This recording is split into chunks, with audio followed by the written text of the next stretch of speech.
शप्रीम साहिब बंदगी साहिब, आप सभी का हमारे YouTube चैनल पर हार्दिक स्वागत एवं अभिनंदन है। दोस्तों, आज की यह वीडियो कबीर पंथ के अद्भुत रहस्य के 11वें भाग की है।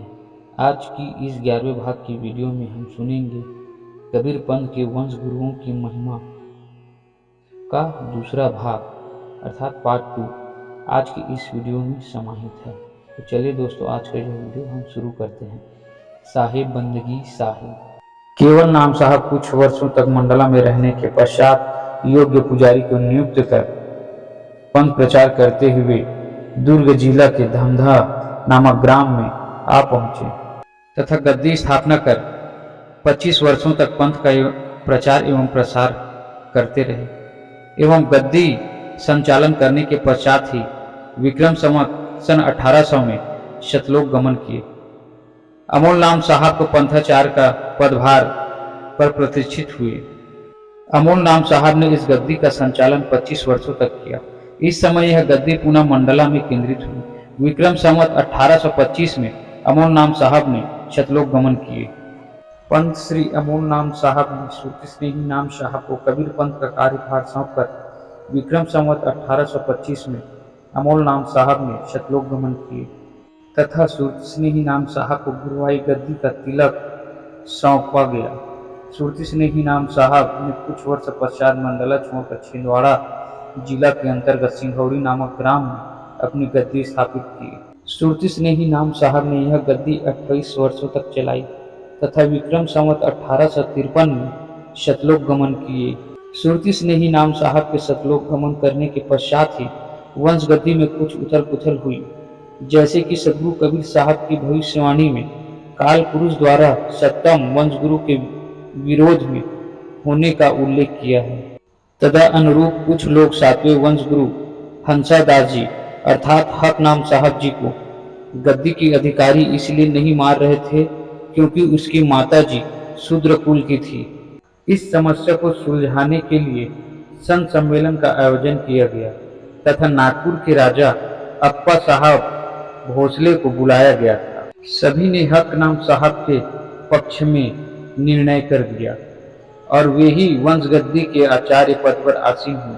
उस समय पश्चात हक नाम साहब पंथ प्रचार करने के उद्देश्य से निकले और सकरी नदी के किनारे आ पहुंचे तथा रमणीक स्थान देखकर अपना चलता फिरता डेरा बनाया। कुछ समय पश्चात यह अस्थायी डेरा स्थायी मठ के रूप में स्थापित हो गया, जिसका नाम कबीर धाम रखा गया। कबीर धाम का नाम अपभ्रंश होकर कंवर्धा हो गया।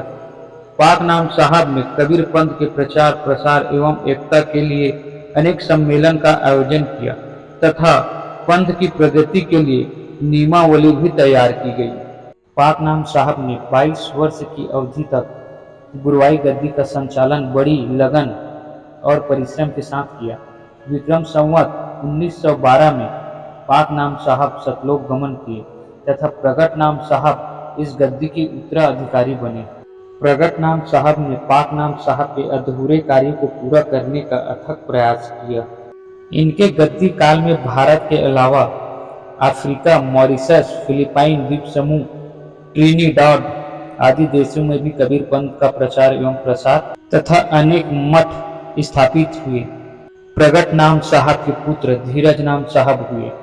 धीरज नाम साहब के पुत्र मुकुंदास का जन्म विक्रम संवत 1928 में हुआ। मुकुंदास जी ही आगे चलकर उग्र नाम साहब कहलाए। धीरज नाम साहिब अर्थात राजा साहिब प्रगट नाम साहब के निधन से 2 वर्ष पूर्व ही शतलोक सिधार गए, अतः इस वंश के नाम से कोई गद्दी नहीं हुई। विक्रम संवत 1939 में पंत श्री प्रगट नाम साहब के शतलोक गमन के पश्चात वंश गद्दी के इतिहास में अशांति का युग आया, जो सदगुरु की भविष्यवाणी के अनुसार प्रमाणित हुआ। 11वें वंश गुरु पंत श्री उग्र नाम साहब ने विक्रम संवत 1940 में वंश परंपरा कंवर्धा कबीर धाम में कबीर पंथ की गुरुवाई गद्दी संभाली तो कुछ स्वार्थी और मनमुखी काल दूतों ने उनका विरोध जोरों शोरों से किया। एक सच्चे सदगुरु का परम कर्तव्य समझकर पंत श्री हुजूर उग्र नाम साहब ने अपने अनुयायी साधु संत और भक्तों के पंथ प्रचार के लिए निकल पड़े। पंत श्री उग्रनाम साहब 12 वर्षों तक लगातार गांव-गांव में जाकर भ्रमण कर सार शब्द का डंका बजाते रहे, जिसके कारण पंथ प्रचार एवं प्रसार के कार्य में विशेष प्रगति हुई। धीरे धीरे कालजाल क्षीण हो गया और वंश विरोधियों ने सम्राट के कड़िहार के सम्मुख घुटने टेक दिए। विक्रम संवत 1959 में पंत श्री उग्रनाम साहब पंथ प्रचार करते हुए कबीर पंथ के प्रथम आचार्य पीठ कुधूरमाल पहुंचे तथा इसी स्थान को कबीर पंथ का प्रचार केंद्र बनाया गया। विक्रम संवत 1960 में पंत श्री उग्रनाम साहब ने पंथ में एकता और संगठन को अधिक सशक्त बनाने के उद्देश्य से कुधूरमाल में विराट संत समागम सम्मेलन का आयोजन किया, जो निरंतर 5 महीनों तक चलता रहा। बेमेतरा क्षेत्र के कुर्मी भक्तों ने दामाखेड़ा के माल गुजार से सन 1903 में दामाखेड़ा नामक ग्राम को खरीद लिया।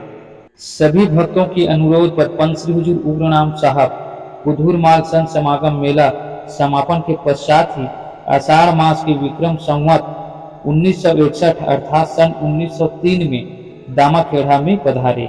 सप्रेम साहिब बंदगी साहिब। मित्रों, आज की यह वीडियो कबीर पंथ के अद्भुत रहस्य के 11वें भाग का है। आज की इस 11वें भाग की वीडियो में हमने कबीर पंथ के वंश गुरुओं की महिमा का पार्ट 2 को सुना।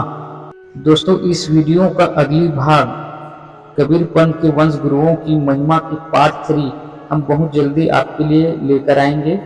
तब तक के लिए हमें इजाजत दीजिए। सप्रेम साहिब बंदगी साहिब।